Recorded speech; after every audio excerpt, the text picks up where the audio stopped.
کہ ہم اور آپ امتی ہیں، ان پر کلمہ پڑھتے ہیں۔ حضور صلی اللہ تعالی علیہ وسلم نے ایک موقع پر ارشاد فرمایا تھا کہ تمہارا گھر تمہارے لیے جنت کی کیاریوں میں سے ایک کیاری بھی ہے، یعنی جنتی بھی ہے تمہارا گھر، اور حضور نے فرمایا تھا تمہارا گھر تمہارے لیے جہنم کا ایک گڈھا بھی ہے۔ پیغمبر اعظم سید عالم صلی اللہ تبارک و تعالی علیہ وسلم نے موت کے ایک ہی وقت میں مصیبت بھی کہا اور اس کو تحفہ بھی کہا، یعنی موت مومن کے لیے مصیبت بھی ہے اور تحفہ بھی ہے، لیکن تحفہ کس کے لیے ہے اور مصیبت کس کے لیے ہے؟ پیغمبر اعظم سید عالم صلی اللہ تبارک و تعالی علیہ وسلم کی تاریخیں پڑھیں، مکے کی تاریخ اٹھائیں، مدینے کی تاریخ اٹھائیں، اور جو آیت کریمہ پڑھی ہے اس میں پروردگار عالم نے ارشاد فرمایا انک لا تسمع الموتیٰ، اے محبوب یہ تمہاری نہیں سنتے یا نہیں سنیں گے، اس لیے کہ یہ مردہ ہیں۔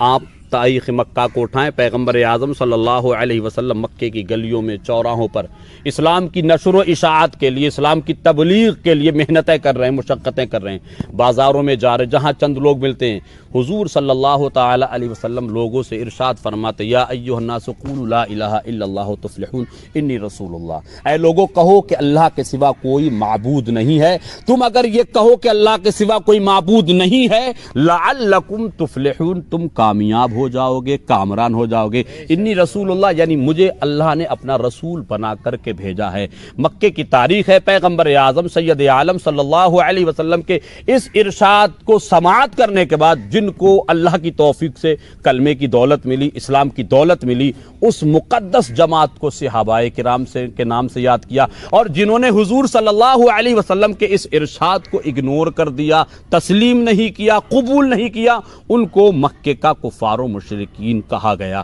پیغمبر اعظم صلی اللہ علیہ وسلم تمام لوگوں کو جمع کر کے ارشاد فرماتے کہ اے لوگوں یہ بتاؤ میں آج تک کبھی جھوٹ بولا؟ لوگوں نے کہا نہیں، ہم نے آپ کو کبھی جھوٹ بولتے ہوئے نہیں دیکھا، آپ تو صادق ہیں، آپ امین ہیں، آپ جب بھی بولے تو سچ بولے، آپ نے ہمارے مال کی حفاظت کی ہے، آپ امانت کی حفاظت کرنے والے ہیں، آپ کے اندر کوئی خرابی نہیں ہے، میں ہمیشہ سے سچ بولا ہوں۔ حضور نے ان لوگوں سے تصدیق کرائی تھی جن لوگوں کے سامنے حضور صلی اللہ علیہ وسلم آخری بات کہنے والے تھے، اور وہ یہ تھی کہ ٹھیک ہے میں آج تک سچ بولا ہوں، کبھی تم لوگوں نے میرے اندر کوئی خرابی، کوئی عیب نہیں دیکھا، کبھی میں جھوٹ نہیں بولا، تو آج میں پھر ایک سچ بول رہا ہوں، اور وہ سچ یہ ہے کہ اللہ نے مجھے اپنا رسول بنا کر کے بھیجا ہے، میں تمہیں حکم دیتا ہوں کہ تم اس کی عبادت کرو جس کی میں عبادت کرتا ہوں، میرا کلمہ پڑھ کے اسلام میں داخل ہو جاؤ۔ تو جو ابھی تھوڑی دیر پہلے حضور کو سچا کہہ رہے تھے، امین کہہ رہے تھے، یعنی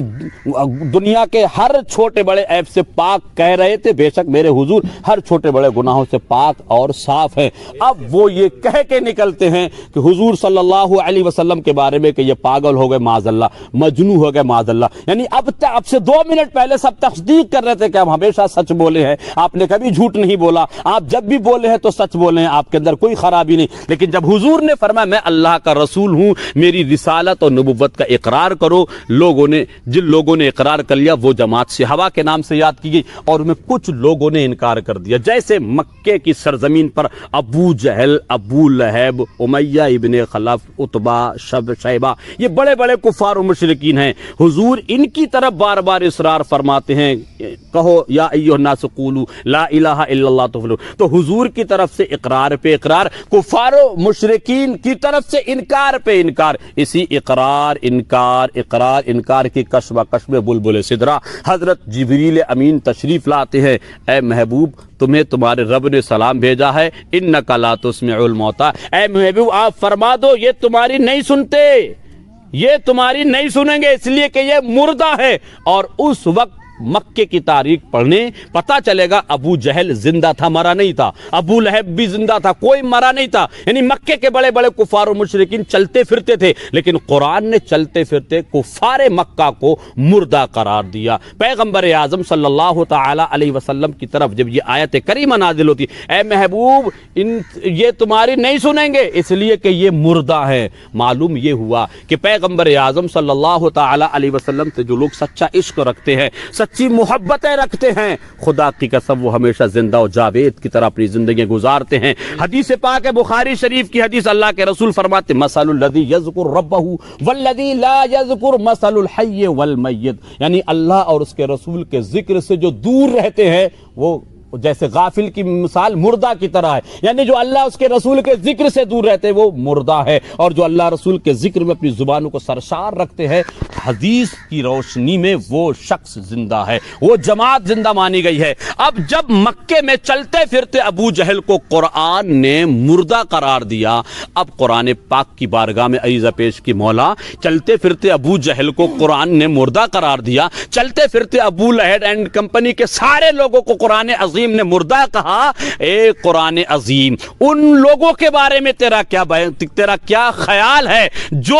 بدر کی سرزمین پر اپنا تن من دھن سب کچھ قربان کریں، یعنی جن کی سانسوں کا سلسلہ منقطع ہو چکا ہے، کربلا کی سرزمین پر عباس علم بردار کے بازو کٹ چکے ہیں، قاسم کا شباب لٹ چکا ہے، علی اکبر کی لاش پہ گھوڑے دوڑائے جا چکے ہیں، 56 سال 5 مہینہ 5 دن کی عمر میں سجدے کی حالت میں اسلام کے تحفظ کے لیے نبی کے نواسے نے کربلا میں شہادت کا جام نوش فرمایا ہے۔ مولا جن کی لاشوں پر گھوڑے دوڑا لیے گئے ہوں، جن کا کلیجہ نکال کے چبا لیا گیا ہو، جنگ احد میں عبداللہ ابن جہش کی لاش کے اتنے ٹکڑے کیے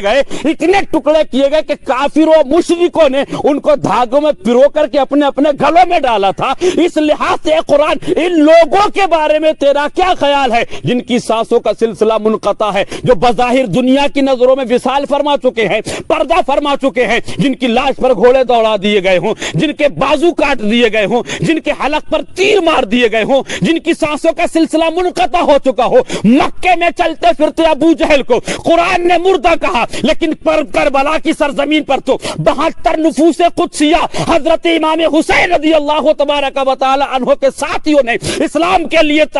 کے تحفظ کے لیے اپنا تن من دھن سب کچھ قربان کر دیا۔ مولا ان کے بارے میں تیرا کیا خیال ہے؟ تو قرآن کریم جواب دیتا ہے وَلَا تَقُولُوا لِمَن يُقْتَلُ فِي سَبِيلِ اللَّهِ أَمْوَاتٌ، وہ لوگ جو اللہ کی راہ میں قتل کیے جائیں انہیں مردہ مت کہو بلکہ وہ زندہ ہے۔ معلوم یہ ہوا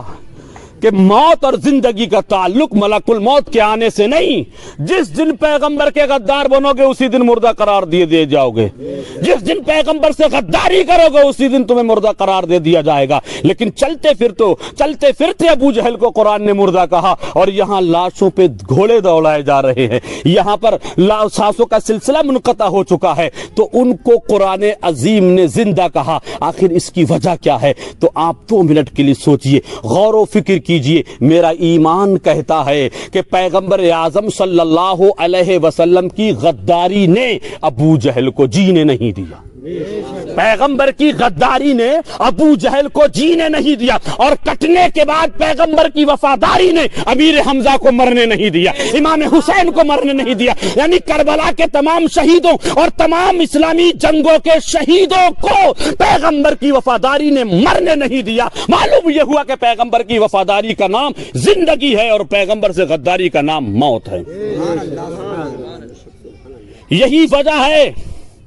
کربلائے معلی زندہ، وہاں پیغمبر کی وفاداری موجود ہے، نجف اشرف زندہ، وہاں پیغمبر کی وفاداری موجود ہے، کہ چوچا مقدسہ زندہ، وہاں پیغمبر کی وفاداری موجود ہے، مہرارہ شریف زندہ، وہاں پیغمبر کی وفاداری موجود ہے، پاک پٹن شریف زندہ، وہاں پیغمبر کی وفاداری موجود ہے، مکن پور شریف زندہ، وہاں پیغمبر کی وفاداری موجود ہے، کالپی شریف زندہ، وہاں پیغمبر کی وفاداری موجود ہے، بھیسولی شریف زندہ، وہاں پیغمبر کی وفاداری موجود ہے، بدایوں شریف زندہ، وہاں پیغمبر کی وفاداری موجود ہے، بہرائچ شریف زندہ، وہاں پیغمبر کی وفاداری موجود ہے، بریلی شریف زندہ، وہاں پیغمبر کی وفاداری موجود ہے، پیلی بھیت شریف زندہ، وہاں پیغمبر کی وفاداری موجود ہے، تھانہ بھون دیکھ کل بھی مردوں کا مرکز تھا، نجد کل بھی مردوں کا مرکز تھا، امبیٹا کل بھی مردوں کا مرکز تھا، گنگو کل بھی مردوں کا مرکز تھا۔ پیغمبر سے وفاداری کا نام زندگی ہے، پیغمبر سے غداری کا نام موت ہے۔ انک لا تسمع الموتى اور آؤ دیکھو یہ موت کا کوئی بھروسہ تھوڑی ہے، زندگی کرائے کا گھر ہے، ایک نہ ایک دن بدلنا پڑے گا۔ موت جب ہم کو آواز دے گی گھر سے باہر نکلنا پڑے گا۔ ڈھیر مٹی کا ہر آدمی ہے، بعد مرنے کے ہونا یہی ہے، یا تو تربت بنے گی زمین پر یا جہنم میں جلنا پڑے گا۔ یہ جوانی ہے پل بھر کا سپنا۔ آج بزرگوں بہت سے ہمارے امام صاحب بھی ماشاءاللہ نوجوانوں سے کہتے ہوں گے بیٹا تھوڑا دین کی طرف آ جاؤ، نماز پڑھو، اسلام کی راہ پر چلو، آپ امام حسین سے سچی محبتیں کرنے والے ہو، امام حسین کے نقش قدم پر چلو۔ آج یہ جو یووا ہے نا، اس وقت کی جو نئی چھائی ہے نا، اس کو بولو آؤ دین کی طرف، آؤ نماز کی طرف، آؤ اسلام کو سمجھو، اسلام کو اپنے قریب میں رکھو، اسلام کو پڑھو، اسلام کو سمجھنے کی کوشش کرو۔ چہرے پہ داڑیاں سجاؤ، چہرے پہ داڑیاں سجاؤ، شکل صورت سے بھی لگے کہ مسلمان کا بیٹا ہے، شکل و صورت سے لگے، تم اس طریقے سے رہو، ہزاروں لاکھوں کروڑ کے مجمع میں کھڑے ہو جاؤ، چہرہ بھی مصطفیٰ کی سنتوں کے مطابق ہو، چہرہ بھی دیکھنے کے بعد لوگ یہ کہیں، تمہارا لباس لوگ دیکھنے کے بعد کسی سے پوچھے نہیں بلکہ ہزاروں کے مجمع میں یہ کہنے پر مجبور ہو جائے وہ دیکھو مصطفیٰ کا غلام کھڑا ہے، وہ دیکھو حسین کا دیوانہ کھڑا ہے۔ اور جب تم اس طریقے سے کھڑے ہو گئے تو آنے والی نسل کو پیغام دو گے کہ بلبل سے بہرحال نشے من نہ چھوٹے گا، برقے تپا کے خوف سے گلشن نہ چھوٹے گا، ماحول گرچہ اپنے موافق ہی نہیں ہے سرکار مگر آپ کا دامن نہ چھوٹے گا۔ آج یوواؤں سے، نوجوانوں سے کہو بیٹا داڑھی رکھ لو، نمازی بنو، اللہ کا ذکر کرنے والے بنو، تو لوگ اکثر و بیشتر، میں نے بھی لوگوں سے سوال کیا ہے، ہمارے یہاں بزرگ بھی تشریف فرما ہے، یہ بھی کبھی کبھی اپنے بھتیجوں سے، ناتی پوتوں سے یہ سوال کرتے رہتے ہوں گے بیٹا کون سی دنیا میں جی رہے ہو، جب دیکھو موبائل میں پڑے رہتے ہو، تھوڑا دین کی طرف آ جاؤ۔ تو بچے کبھی کبھی امام صاحب کو، حاجی صاحب کو، بزرگوں کو ہنسی مذاق میں سمجھ لیجئے یا یوں ہی سمجھ لی، کیا جواب دیتے ہیں؟ ارے چچا ابھی ہم نے دیکھا بھی کیا ہے، ابھی تو ہماری بارات بھی نہیں ہوئی ہے، بارات ہوگی، بچے ہوں گے، بڑھاپا ملے گا، تب جا کر کے اللہ کا ذکر کریں گے۔ بولو ایسا جواب عموماً ملتا ہے یا نہیں ملتا ہے؟ ایمانداری سے بتانا، سینے پہ ہاتھ رکھ کے، کوئی بھی ایک بندہ یہ بتا دے کہ میں اپنی زندگی کے بڑھاپے کا ایگریمنٹ کرا کے آیا ہوں۔ تم بڑھاپے کا انتظار کر رہے ہو، تم نے اپنے کاندھے پر ایسی میتوں کو نہیں اٹھایا ہے۔ بیچاری دادی موجود ہیں، ناتی کو قبرستان لے جایا جا رہا ہے، ماں موجود ہے، ہماری پھپھو تشریف فرما ہے، اللہ ان کی عمر میں برکت عطا فرمائے۔ انہوں نے کبھی نہیں سوچا تھا، ہمارے پھپھیرے بھائی سب یہاں پر بیٹھے ہیں، یہ سب جوان ہیں الحمدللہ، انہوں نے کبھی نہیں سوچا تھا کہ کاندھے کے اوپر سے کبھی ہمیں اپنے جوان بھائی کو قبرستان پہنچانا پڑے گا۔ لیکن ہم جو سوچتے ہیں وہ ہوتا نہیں، اور جو ہو جاتا ہے وہ سوچتے نہیں، اسی کا نام تو زندگی ہے۔ تم یہ سوچتے کہ بڑھاپا آئے گا تب نماز پڑھیں گے، بوڑھی تشریف فرما ہے، پھپھو ہماری یہاں پر موجود ہے، لیکن جوان بیٹے کو ہم نے اور تم نے اجتماعی طور پر کاندھے پہ سوار کر کے ان کو ان کی آخری منزل تک پہنچا دیا۔ دادی دادا گھر میں موجود ہیں، ناتی کو قبرستان لے جایا جا رہا ہے، بڑے بھائی تشریف فرما ہے، چھوٹے بھائیوں کو قبرستان لے جایا جا رہا ہے۔ ایمانداری سے بتاؤ، نانی نانا گھر میں ہیں، نواسوں کو تم نے انتقال ہوتے ہوئے نہیں دیکھا، نواسی نواسوں کو سپرد خاک کر کے نہیں لیتا، دل لے جاتے ہوئے دیکھا ہے۔ تو بھائیو یہ مت سوچا کہ بڑھاپا آئے گا، بڑھاپے کی کوئی گارنٹی لے کر کے نہیں آیا، جو وقت تمہیں ملا ہے اسی وقت کو وقت غنیمت جانو۔ یہ جوانی ہے پل بھر کا سپنا، ڈھونڈ لے کوئی محبوب اپنا، یہ جوانی ہے پل بھر کا سپنا، ڈھونڈ لے کوئی محبوب اپنا۔ یہ جوانی اگر ڈھل گئی نا عمر بھر ہاتھ ملنا پڑے گا، اور حقیقت روبرو ہو تو اداکاری نہیں چلتی، حقیقت روبرو ہو تو اداکاری نہیں چلتی، خدا کے سامنے بندوں کی مکاری نہیں چلتی۔ تمہارا روبو دبدبا تمہاری زندگیوں ہی تک ہے۔ سیٹھ جی غور سے سن لیں، لکھپتی کروڑ پتی وہ سمجھتا ہم کو تو مرنا ہی نہیں ہے، ہم کو تو یہ ہمارے ساتھ تو یہ کچھ ہونا ہی نہیں ہے۔ ارے مرنے سے پہلے دوسروں کی زمینیں چھین کے، بے ایمانی کر کے، دوسروں کا حق دبا کر کے، دوسروں کی دل آزاری کر کے، دوسروں کو رلا کر کے، دوسروں کو تکلیف پہنچا کر کے اگر مرے تو تمہاری زندگی پر لعنت ہے۔ بلکہ میں چاہتا ہوں مرنے سے پہلے تم یہ کوشش کرو کہ اللہ کے بھی ہم حق ادا کرتے رہے اور بندوں کے بھی حق ادا کرتے رہے۔ حقیقت روبرو ہو تو اداکاری نہیں چلتی، خدا کے سامنے بندوں کی مکاری نہیں چلتی، اور تمہارا روب و دبدبہ تمہاری زندگیوں ہی تک ہے۔ قبر میں کسی کی زمینداری نہیں چلتی، یہ یاد رکھ لیجئے گا۔ اللہ نے جو زندگی دی ہے، اللہ نے جو عمر دی ہے، اس کو غنیمت جانیے۔ کوشش یہ کیجئے زیادہ سے زیادہ ہم وہ کام کریں گے جن سے ہمارا رب خوش ہو، جن سے ہمارے رب کا رسول خوش ہو جائے۔ اگر ہم اس طریقے سے اپنی زندگی گزاریں گے، خوف خداوندی میں زندگی گزاریں گے، موت کے تصورات میں ہم جب اپنی زندگی گزاریں گے، تو خدا کی قسم ہماری دنیا بھی بہتر ہوگی انشاءاللہ تعالی، اور مرنے کے بعد آخرت بھی بہتر ہوگی۔ ایک مرتبہ حضرت اسرائیل جو موت کے فرشتے ہیں، حضرت اسرائیل علیہ السلام سے اللہ نے پوچھا، اے موت کے فرشتے، یہ بتاؤ دنیا میں تم نے اتنے لوگوں کی روحیں نکالنی، اتنے لوگوں کی روح نکالنی، کیا کسی کی روح نکالتے وقت بھی کسی پہ تمہیں رحم آیا؟ کسی کی روح نکالتے وقت تمہیں کسی پر ترس آیا؟ حضرت اسرائیل علیہ السلام عرض کرتے، ہاں مولا، دو لوگ ایسے ہیں جن کی روح نکالنے پر مجھے بڑا ترس آیا، بڑی دیا آئی، مگر کیا کروں، میرے ترس سے کام نہیں چلے گا نا، حکم تیرا، حکم تیرا، اس کو میں ٹال بھی نہیں سکتا۔ پروردگار عالم سوال کرتا ہے، کون کون ہیں، کن کن پر تم کو دو بار روح نکالتے وقت رونا آیا، ترس آیا؟ تو وہ کہتے ہیں، ایک بچہ ابھی نیا پیدا ہوا تھا، اپنی ماں کے ساتھ سفر پہ تھا، اور سفر کے درمیان میں اس زمانے کے سفر جو تھے پانی کے جہاز کے ذریعے، کشتیوں کے ذریعے سوار کیا کرتے تھے۔ بولے ایک چھوٹا سا بچہ، ماں کا دودھ پینے والا بچہ، ماں کے سینے سے لگا ہے، کشتی پہ سوار ہے، اس بیچ طوفان آیا، کشتی غرق ہو گئی۔ ایک تختے کے ذریعے، کشتی کے کچھ ٹوٹے ہوئے حصے کے ذریعے، وہ ماں اور اس ماں کا بیٹا اپنی زندگی کے بارے میں، یعنی وہ یہ نیت کر رہے تھے، اللہ مجھے پار کر دے، میرا بیڑا پار ہو جائے۔ ایک تختے کے سہارے کے ذریعے وہ دریا کے پار جانے کی کوشش کر رہے تھے۔ مولا تیرا حکم ہوا کہ اس کی ماں کی روح کو نکال لو، میں نے تیرے حکم کے مطابق، تیرا حکم نہیں ہوتا تو میں ترس کھاتا، میں اس کو نہیں مارتا، اس کی روح نہیں نکالتا، لیکن حکم تیرا تھا، تیرے حکم کو بھلا کون ٹال سکتا ہے؟ میں نے جب اس بچے، ایک چھوٹے سے بچے جو ماں کے سینے سے لگ کے دودھ پی رہا تھا، میں نے اس بچے پر ترس کھایا، اب ماں کا انتقال ہو جائے گا، اس بچے کا سہارا کون؟ بیچ دریا میں اس بچے کا سہارا کون؟ تیرا حکم سے میں نے روح نکالی، روح نکالنے کے بعد مجھے اس چھوٹے سے بچے پہ ترس آیا، مولا اس کو سہارا کون دے گا، اس کو آگے کون بڑھائے گا؟ اسی تختے کے پٹلے کے سہارے سے وہ بچہ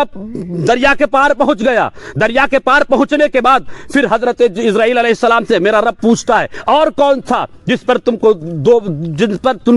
کو ترس آیا؟ تو حضرت اسرائیل علیہ السلام عرض کرتے، مولا ایک آدمی تھا، بہت بڑا بادشاہ تھا، اس نے ایک ایسا شہر تیار کیا تھا کہ دنیا میں اس کے شہر سے زیادہ خوبصورت تھا ہی نہیں، مال زیور، سونے چاندی، ہیرے جواہرات سے اس نے شہر کی تمام بلڈنگوں کو سجا کر کے رکھ دیا تھا، گویا کہ اس کی نظروں میں، دنیا کی نظروں میں وہ ایک چلتی پھرتی جنت تھی۔ اس نے بڑے شوق سے بنایا تھا، بڑا کمال آرزو والا شہر بنایا تھا، اور وہ اپنے بنائے ہوئے شہر میں یا محل میں داخل ہونا چاہ رہا تھا، اس میں گھسنا چاہ رہا تھا۔ تیرا حکم ہوا کہ اس کی روح کو نکال لو،